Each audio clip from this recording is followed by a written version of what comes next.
Oy, good day mga kamots. Welcome back to our YouTube channel. So for today's video mga kamots, samahan nyo ako dahil magre-renew tayo ng lisensya ngayong taon na to. So pa-expire na kasi yung lisensya ko mga kamots, no? And then ayaw naman natin maabutan ng sa kalsada na paso ang lisensya natin. Kaya naman for today's video mga kamots, samahan nyo ako dahil ngayong taon na to i-renew natin yung lisensya natin.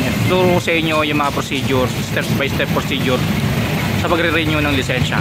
So huwag din natin patagalin pa yan, simulan na natin.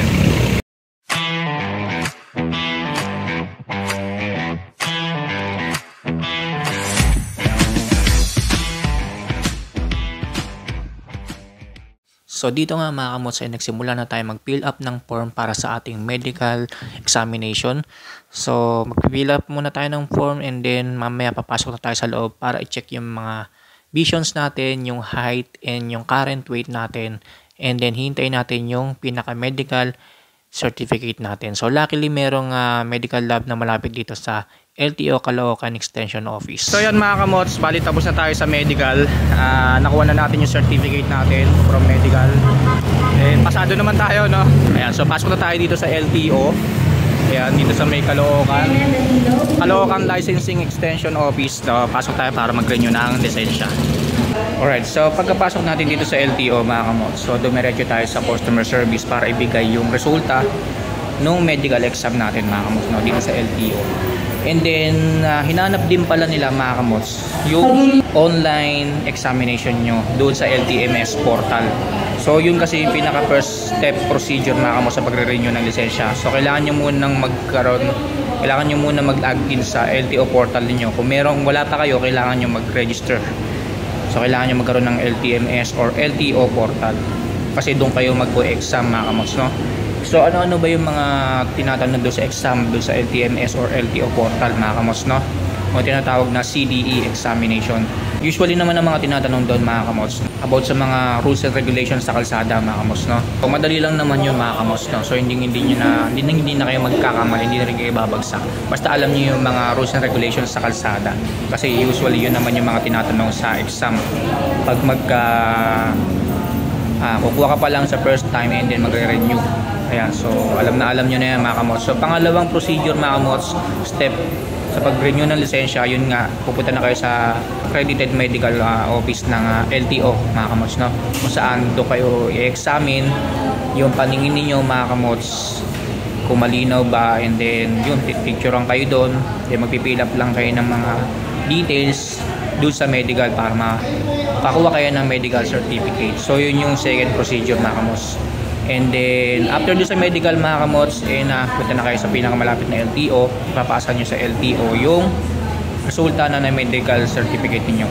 So ako, pinasa ko yung resulta ng medical certificate ko sa customer service. Din ipapasa yung mga kamots yung resulta nung CD examination niyo sa LTMS o LTO portal. So i-print nyo pala yung resulta ng exam nyo doon sa LTMS LTO portal, katulad nito mga kamots. So ito yung sa atin mga kamots, pasado tayo. So pinaprint ko to dalawa para siguradong meron pa akong copy ng isa. Pero yung isa nito mga kamots, na ipasa ko na sa LTO. So bali lahat ng documents ko mga kamots, na ipasa ko na sa loob ng LTO sa window 1. So bali ngayon mga kamots, naghihintay na lang tayo na matawag. Ayan, so balikan ko yun. So yan mga kamots, bali tatawag na yung pangalan natin. So from window 1 na pinasa natin yung papel natin sa verification, tinawag na tayo sa window 9 para magbayad. So binayaran ko doon mga kamots is 586 yata, 500 plus. Mamaya bititil ko na lang sa inyo mga kamots, may resibo naman yun. And then after ko magbayad mga kamots, yun na, tatawagin na lang daw ulit. So yan mga kamots, bali natawag na tayo sa window 5 para sa photo and signature collection. So ngayon mga kamots, maghihintay na lang tayo ng releasing ng mismong lisensya. A few inches later. So yun na nga mga kamots, no, nakauwi na tayo galing sa pagpaparenew ng ating lisensya sa LTO Caloocan. So recap ko lang kayo mga kamots and then explain ko sa inyo yung mga ginawa kong proseso sa pagre-renew ng lisensya ngayong 2025. Ang requirements, ulitin ko lang sa inyo, para sa pagre-renew ng mga lisensya ninyo, unang-una mga kamots, yung LTO online CD exam result. Kung nag-exam kayo sa online portal ng LTO mga kamots, Yung pinaka-result nun, isa yon sa mga requirements, yung print out na pinakita ko sa inyo kanina. Secondly, mga kamos, yung medical exam certificate na makukuha nyo after nyo magpa-medical sa mga accredited medical lab ng LTO. Ayan. So, pangatlo, mga kamos, sa pinakamahalagang requirements sa pagre-renew ng lisensya ay yung old license ninyo o yung lumang lisensya nyo na pasuna. So, tatlo lang po yung requirements niyan, mga kamos, no? A day before ninyo asikasuhin yung lisensya ninyo, mga kamos, make sure lang na online exam muna kayo sa LTO portal. So, paano nga ba, mga kamos, ang pag-take ng online exam sa LTO portal?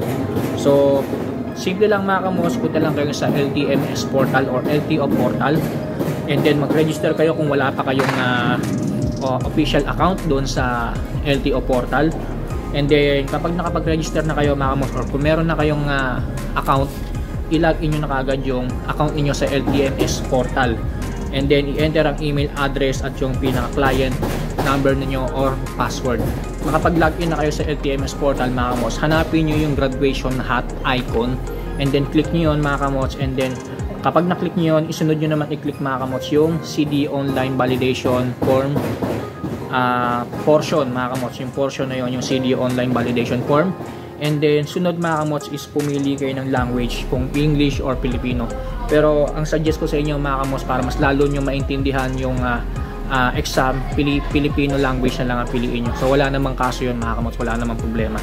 And then sunod na step, mga kamots, is mag-take na kayo ng online exam. So after nyo ma-select yung language, lalabas na din yung mga questions na may magpipili ang answers. May mga magtatanong, mga kamots, ano nga ba yung mga kadalasan tinatanong sa online exam ng LTO portal. Huwag kayong mag-alala, mga kamots, dahil napakadali lang naman ng mga tinatanong sa exam sa LTO portal. Kadalasan lang naman ng mga tinatanong dyan is tungkol sa batas trapiko, mga kamots, mga batas sa kalsada na dapat natin sundin at hindi natin dapat gawin. So napakadali lang yan, mga kamots. Alam na alam ko may papasa natin lahat yan, mga kamots. Tulad ko, naipasa ko yung exam. Hindi naman ako masyado nahirapan, mga kamots, sa exam nila. Yung mga tinatanong doon is talagang na-experience ko naman sa kalsada, mga kamots. And alam ko naman yung bawal at hindi. After nyo makapag-exam sa online LTO portal, mga kamots, no? So agad-agad malalaman nyo kagad yung resulta kung pasado kayo o hindi.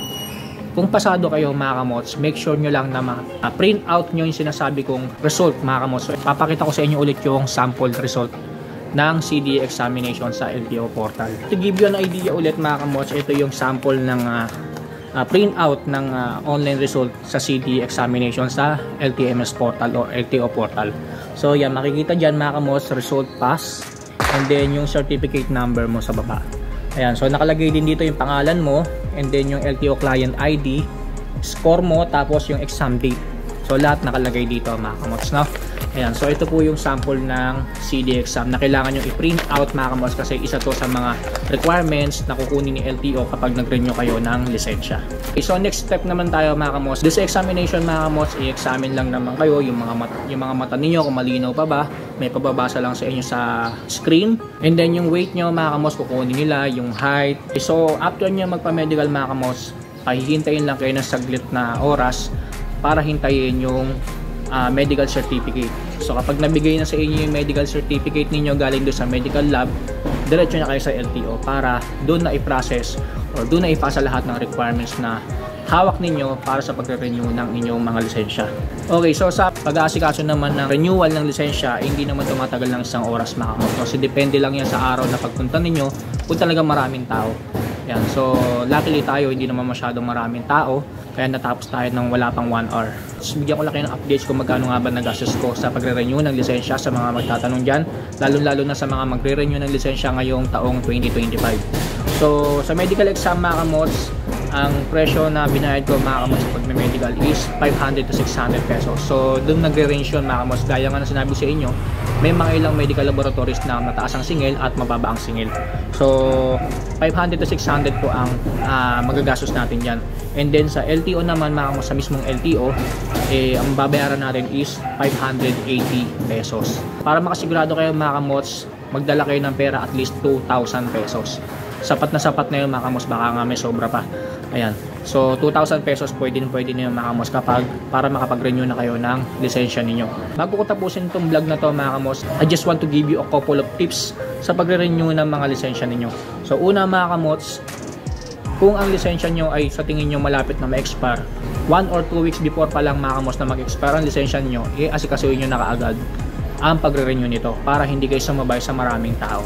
Itong pangalawang tips ko mga kamos, napakahalaga sa inyo, lalo na sa mga bago pa lang magre-renew o kukuha ng mga lisensya. Yan. So wag na wag kayong dadaan sa fixer mga kamos, no? Wag na wag kayong magbabayad sa mga fixer o wag kayong magpapaasikaso sa mga fixer. Tandaan niyo mga kamos, kapag dumaan kayo sa fixer, hindi nyo talaga malalaman kung magkano nga ba ang presyo ng pagre-renew ng lisensya or pag-rehistro ng mga motor. Ganon din sa pagre-rehistro ng mga motor, wag na wag kayong dadaan sa mga fixer mga kamos. Although kahit na may mag-alok sa inyo mga kamos, kaibigan nyo, wag na wag kayong dadaan sa fixer. Ang mahalaga, kayo mismo ang umasikaso na pagre-renew ng lisensya or pagre-rehistro ng mga motor ninyo. Well, ang masasabi ko lang sa inyo mga kamos, napakadali lang naman magproseso mga kamos ng pagre-renew ng lisensya, pagkuha ng lisensya, or pagre-rehistro ng motor. Basta kumpleto tayo sa mga requirements mga kamos. So hindi natin kailangan ng fixer. Tayo mismo kayang-kaya nating asikasuhin yan. Basta maglaan lang tayo ng oras, panahon mga kamos, lalong-lalo na ng perang pang asikaso natin. So ibabayad natin sa fixer mas mahal pa kaysa dun sa talagang presyo ng pagproseso mga kamos, no? So, and then bago ko rin tapusin tong video na to mga kamos, pakita ko lang sa inyo yung lisensya ko. Ayan, so ito na yung lisensya natin, no? 10 years license to mga kamots, no? 10 years license itong lisensya natin, and then naka-card na siya, so hindi siya di papel mga kamots. Luckily naka-card tayo, naka-card yung lisensya natin. Ayan, so kapag nag-renew kayo ng lisensya ngayon 2025 mga kamots, asahan nyo na 10 years validity na po ito mga kamots. So medyo matagal-tagal bago tayo mag-renew ng lisensya after 10 years mga kamots, no? So good job kay LTO dahil ginawa na nilang 10 years mga kamots yung lisensya after mo mag-renew. Ayan, so sana ganun din ang gawin nila sa mga motorsiklo mga kamos, o at least after 3 years mga kamos, no, bago mo i-rehistro. Ayan, so sana ganun na rin ang gawin nila sa lahat ng mga motor, kasi yung mga bagong motorsiklo lang kasi ang merong 3 years validity ng registration. Sana sa mga lumang motor ganun na rin mga kamos, naka 3 years na rin para less hassle and then less gastos na rin taon-taon mga kamos, na.